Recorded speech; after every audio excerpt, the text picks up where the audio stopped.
vous passez 2 heures par jour sur votre boutique Shopify, vous perdez un temps de dingue à gérer le stock, le service client, le référencement SEO de votre boutique. Et si je vous disais qu'il y a une solution pour gagner du temps, tout ça à des coûts super compétitifs. En effet, je m'appelle Albert Dan, je suis chef d'entreprise, j'ai une belle équipe qui m'aide, j'ai accompagné énormément d'e-commerce en dropshipping et dans différents types de business à scaler. Et ce que je vois le plus souvent, c'est vraiment un problème au niveau des tâches et de l'organisation. Dans cette vidéo, je vais vous montrer plusieurs astuces, comment vous pouvez commencer à recruter des assistants virtuels, comment faire pour s'organiser, les différents pays, comment faire pour bien manager, les outils indispensables et enfin comment bien scaler. Alors qu'est-ce que c'est qu'un assistant virtuel? Un assistant virtuel est un entrepreneur indépendant, donc c'est quelqu'un qui va être en freelance et qui va souvent travailler à temps plein pour un business, pour vous. Tout ça pour des coûts assez compétitifs parce qu'il va être offshore. Vous aurez plus de flexibilité au niveau des contrats de travail qu'un salarié. Contrairement à un salarié traditionnel, il va travailler du coup depuis chez lui ou depuis un bureau à l'étranger et il va pouvoir bosser pour vous ou d'autres clients pour faire des tâches. C'est souvent des profils qui sont très compétents et qui coûtent beaucoup moins cher que des salariés français et qui sont aussi très polyvalents. Concrètement, un assistant virtuel pourra faire des tâches comme par exemple gérer votre SAV, créer des logos, créer des visuels, gérer vos réseaux sociaux comme LinkedIn ou alors tout simplement faire des posts et faire du contenu. Les avantages d'un assistant virtuel. Alors le plus gros avantage, c'est qu'un assistant virtuel ne va pas coûter cher. Par exemple, pour une personne aux Philippines, ça va coûter entre 300 € jusqu'à par exemple 800 € par mois. Pour une personne au Maroc, ça va être un peu plus cher, commençons autour de 600 € pour une personne à temps partiel, montant jusqu'à 1000 € par mois, même 2000 € par mois pour un bon développeur. Et enfin, pour des profils en Afrique subsaharienne de l'Ouest, on sera autour de 300 à 600 € par mois. Aussi, les assistants virtuels sont des freelances, donc ils sont très flexibles au niveau de leurs heures de travail et notamment des jours fériés. Donc, c'est des personnes qui peuvent travailler plus en soirée, plus en matinée, en fonction de vos besoins, contrairement à un salarié qui aura des heures de travail fixes. Un autre avantage, c'est la disponibilité. Par exemple, si vous prenez une équipe d'assistants virtuels au Maroc et une autre équipe d'assistants virtuels aux Philippines, eh bien, il y a 6 heures de décalage, qui montre un vrai intérêt. Moi, par exemple, au sein de mon agence, quand j'ai des demandes de création de logos, eh bien, dès le matin à 7 heures du matin, les logos vont être réalisés. J'aurai aussi une première version de la boutique ou du site web. Et ensuite, l'équipe que j'ai en Afrique vont pouvoir prendre la main pour bosser directement ce projet. Ça permet quasiment de pouvoir bosser 24 heures sur 24, qui est vraiment pertinent d'avoir plusieurs équipes sur différents créneaux horaires. En termes d'inconvénients, on peut avoir des problèmes au niveau des échanges, notamment s'il y a un gros décalage horaire, s'il y a différentes langues parlées. Par exemple, aux Philippines, ils vont parler anglais. Et donc, ça peut poser problème, par exemple, pour du travail à faire en français. Aussi, si vous passez sur des plateformes d'intermédiation comme Upwork, vous aurez moins de contrôle sur les assistants virtuels et ça peut poser problème. Par exemple, un assistant virtuel peut vous dire qu'il bosse pour vous à temps plein, alors qu'il va se traiter à une autre personne qui sera moins qualifiée et qu'il aura plusieurs clients en parallèle. C'est des cas de figure qui sont quand même assez réguliers et donc c'est quelque chose qui est un vrai problème. Autre problème, c'est la formation initiale. Souvent, il va falloir faire une formation initiale assez complète, comme un salarié. Donc, il va falloir bien former pour qu'elle soit quand même adaptée à l'organisation d'entreprise et qu'il puisse prendre la main facilement. Les meilleurs pays pour recruter. Alors moi, premièrement, ce que j'aurais recommandé, c'est tout ce qui est Inde ou Maroc. Vous pouvez trouver ces profils sur des plateformes comme Upwork.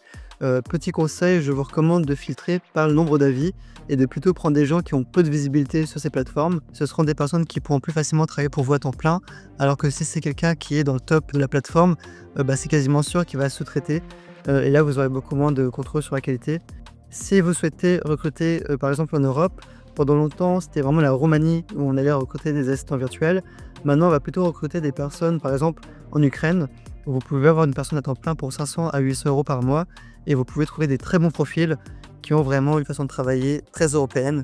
Donc, ça peut être aussi intéressant. Pour la Philippine, je vous recommande fortement les sites qui s'appellent onlinejobs.ph. De là, vous pourrez vraiment trouver des profils hyper compétents qui vont pouvoir vraiment vous aider pour du 400 $ jusqu'à 800 $ par mois.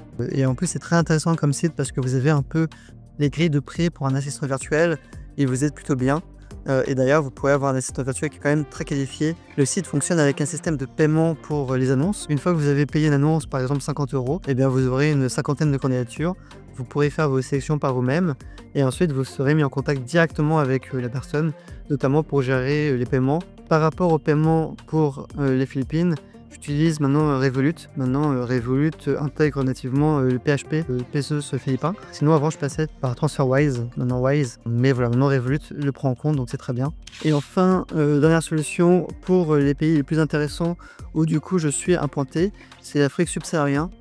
on est sur des coûts quand même 2 à 3 fois moins chers que le Maroc, que l'Inde, que le Bangladesh, que les Philippines. Donc c'est super intéressant financièrement pour avoir notamment des entreprises qui sont implantées par exemple dans des pays francophones subsahariens, des pays comme la Côte d'Ivoire, le Togo, le Bénin. Il y a plusieurs entreprises qui existent. Le leader, c'est Concentrix. C'est une énorme boîte, Concentrix, dans le top des 500 plus grosses entreprises américaines. Donc voilà, c'est pas petit. Je pense que vous avez des minimums d'équipes à recruter. Pareil pour Interstice, qui est vraiment une entreprise spécialisée dans tout ce qui est offshoreisation. On peut croire initialement qu'ils sont vraiment spécialisés sur des prestations de call center. Effectivement, ils ont beaucoup de clients dans cette thématique. Mais ils proposent aussi de la mise à disposition de profils techniques. Donc voilà, ça peut être intéressant. Et enfin, pour finir, dernière petite auto-promo, où avec des associés, on lance un projet, notamment au Bénin, où là, vous pouvez vraiment avoir des profils à autour de 300 à 400 € par mois, sans engagement. Donc voilà, ça c'est quelque chose qui peut vous intéresser, je pense, où là, vraiment, clairement, vous avez de la main-d'œuvre pas chère et efficace. Alors maintenant, les outils indispensables. Alors première chose, moi j'utilise Google Workspace pour créer un mail professionnel. L'avantage, c'est que vous pourrez avoir du stockage et un mail notamment où vous pouvez accéder à Google Sheet, Google Doc, ce qui est super pratique. Vous pouvez faire un mail générique, par exemple connexion@ le nom de votre entreprise.com, et de ce fait, vous aurez un mail pour l'ensemble des accès que vous pourrez partager à plusieurs personnes. Moi, ça m'est vraiment utile, par exemple, pour des accès comme sur Lovable, qui est un outil d'IA, où en gros, en fait, tout simplement, au lieu de prendre un pack entreprise, mon équipe vont passer par un seul mail qui sera dédié pour les accès sur des sites où on va dire il n'y a pas forcément besoin d'un très grand niveau de sécurité. Dans tous les cas, l'avantage d'avoir un mail Workspace, c'est que vous pouvez mettre en place par exemple la double authentification et donc vous pouvez vraiment savoir quels sont les appareils connectés sur ce mail et valider manuellement. Donc c'est quand même assez sécurisé. Autre chose que je vous recommande, c'est d'utiliser Slack. L'avantage de Slack, c'est qu'on va vraiment pouvoir rajouter les membres de votre équipe sur le Slack et c'est important de créer un mail professionnel pour chaque personne de votre équipe. Donc voilà, ce serait vraiment un espace pour votre entreprise pour échanger. Ou sinon une autre alternative qui marche très bien, c'est Odoo. Odoo fonctionne hyper bien. Vous pouvez créer une base de données en rajoutant Edu dans le nom de la base de données. Vous pouvez avoir une base de tests pour faire des tests. Vous avez accès à beaucoup de plugins, notamment effectivement à la partie conversation comme sur Slack. Mais surtout, moi j'ai utilisé Odoo pour un autre plugin qui marche vraiment bien. Et c'est le plugin Projet. En fait, Projet, c'est un tableau Kanban comme Trello, mais en réalité en beaucoup plus efficace. Alors pourquoi j'utilise Odoo pour la gestion de projet, notamment via le tableau Kanban et pas un outil comme Trello? Pour plusieurs raisons. Je trouve que Odoo est beaucoup plus simple à utiliser. Par exemple, ici, on peut facilement déplacer un ticket d'une colonne à l'autre. On peut personnaliser les colonnes comme on veut. Jusqu'à présent, c'est comme Trello, effectivement. Mais par exemple, si je clique sur un ticket, et bien là, j'ai un fil d'Ariane directement au niveau du ticket où je vais pouvoir changer manuellement un ticket d'un onglet à l'autre, en fait, sans devoir repasser par la vue globale. Donc ça va m'éviter de rentrer dans un ticket, le changer, passer au suivant, changer. Et puis ici, j'ai des boutons en fait qui me permettent carrément de naviguer d'un ticket à l'autre rapidement dans la colonne Need Validation. Et par exemple, quand j'ai vu tous les tickets dans Need Validation, ça va me déporter directement dans la colonne Done en fait. Donc là, tout simplement, je vais pouvoir rester dans Need Validation, regarder tous les tickets et déplacer directement dans Done en cliquant ici, et ensuite passer au ticket suivant en cliquant sur les flèches. Donc c'est quelque chose qui est pour moi plus efficace que Trello. J'ai pas vu ces fonctionnalités dans des outils comme Trello, Asana, Nextcloud, qui sont des alternatives. Et vraiment, je trouve que le Kanban de Odoo est actuellement le plus facile et rapide à prendre en main. Aussi, on a aussi un système de filtre hyper complet, donc c'est vraiment redoutable pour la gestion de projet. C'est vraiment taillé pour des gros projets, donc c'est un bon outil. Alors au niveau des colonnes, bon bah ça dépend un peu de votre entreprise, mais sinon de manière globale, on a une colonne backlog qui correspond du coup aux tâches à faire. On a les tickets qui sont en cours, on a les tickets à valider, et enfin les tickets qui sont finalisés. Et enfin, je vais une colonne dans des tickets qui sont marqués comme échoués. Ça dépend vraiment de votre entreprise et de votre organisation. Moi, ça reste un peu sommaire. Par exemple, rajouter une nouvelle colonne pour que les managers puissent vérifier, parce qu'actuellement, c'est les managers qui vérifient et ensuite c'est moi. Donc voilà, je peux encore splitter des colonnes pour mieux faire. Et j'aimerais éviter d'avoir trop de colonnes pour que ça soit trop chargé. Autre outil formidable que j'utilise énormément, et là du coup on peut voir que j'utilise énormément l'outil parce que j'ai quand même plus de 967 vidéos dessus, c'est Loom. Alors Loom, c'est un très bon outil qui permet du coup d'enregistrer l'écran de votre ordinateur et du coup de directement publier via un URL qui sera partageable. C'est pratique, ça fait gagner du temps. Maintenant ils ont rajouté des fonctionnalités qui sont géniales au niveau des scripts, en fait, et des transcripts de toute la discussion, en fait, de tout ce que vous dites. Ce qui peut être envoyé dans ChatGPT pour faire un résumé ou quoi, c'est vraiment super puissant. Là, on est plutôt du coup sur la partie formation. Alors Loom, c'est très bien pour des vidéos. Maintenant, voilà, dans certains cas, vous pouvez vous retrouver à faire plusieurs vidéos, notamment comme moi, par exemple, où je fais ça depuis 2-3 ans. Et finalement, je me retrouve à faire plusieurs vidéos ou alors des mises à jour. Donc, ce que je vous recommande pour éviter d'avoir 5 looms qui parlent de la même chose, c'est vraiment de mettre en place une base de connaissances. Par exemple, Odoo a une application qui permet de faire ça, qui permet de faire de la documentation, ou alors tout simplement avec Notion, et tout simplement de faire une page par type de tâche, et dedans vous pourrez mettre toutes les vidéos Loom à la chaîne, et ainsi partager directement, on va dire, un livre en ligne à vos équipes pour avoir accès à l'ensemble des ressources. Parce que Loom, le problème, c'est que ça reste quand même des liens finalement indépendants, partageables, qui ne sont pas forcément reliés entre eux dans la même thématique. La barre de recherche n'est pas très pratique. Et moi, je me retrouve avec beaucoup de looms, donc c'est bien compliqué de chercher des looms dedans. Donc dès le début, j'aurais dû partir sur des feuilles A4, même un Google Doc, dans un Drive, partage que je veux donner à un assistant virtuel. Ça aurait été plus simple niveau organisation. Enfin, autre outil, c'est Keeper. Keeper, c'est un gestionnaire de mots de passe qui est hyper complet. Maintenant, il me semble qu'il y a des solutions moins chères qui existent. Mais voilà, Keeper, c'est le top du top pour le gestionnaire de mots de passe, où là, vous pouvez tout simplement partager des mots de passe sans que le salarié puisse le voir et le copier. En gros, Keeper va directement injecter le mot de passe dans le champ mail mot de passe, et quand l'assistant virtuel va vouloir cliquer pour afficher le mot de passe, il va pas pouvoir l'afficher. Donc ça peut être pas mal pour gérer les mots de passe. Alors maintenant, c'est un point uniquement sur la partie management. Alors notamment pour recruter des bons managers en tant qu'assistant virtuel, c'est important de regarder l'expérience. Voilà, moi je me base principalement sur les années d'expérience. C'est le plus important pour moi sur le CV, et je regarde vraiment s'il correspond au poste, et au niveau de mon planning, je vais voir qu'est-ce que je peux lui donner comme tâche à responsabilité. Ce n'est que mon avis à moi, mais il faut éviter d'être du coup la locomotive de son entreprise.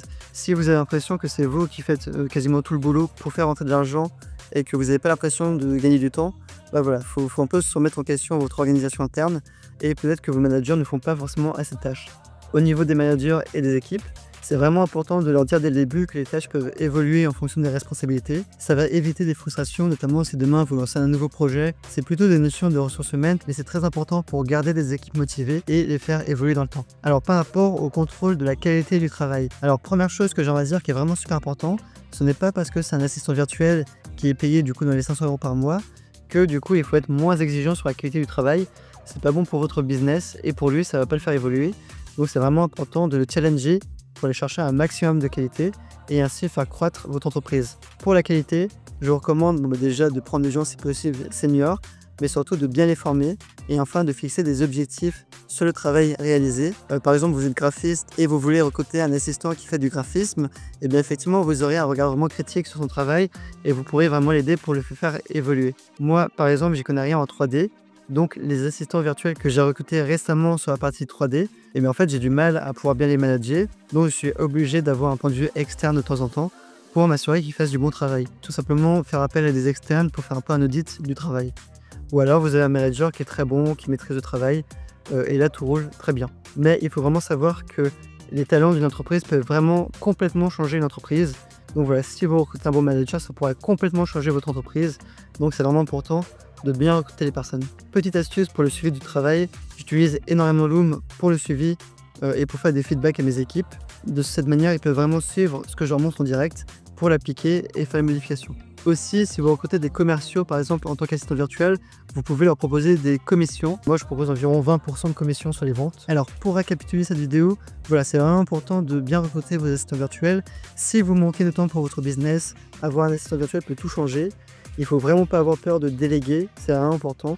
Déléguer, former, il faut vraiment responsabiliser les gens pour pouvoir vous dégager du temps et ainsi faire croître votre entreprise. Si tu souhaites monter une équipe à l'étranger, n'hésite pas à me contacter. J'ai déjà accompagné beaucoup d'entreprises pour monter des équipes offshore, de conseillers, de personnes qui répondent au téléphone, d'équipes techniques comme des développeurs. Il suffit que tu me contactes dans la description via le Discord ou alors que tu ailles sur mon site web et je me ferai un plaisir d'échanger avec toi. Merci, à très vite.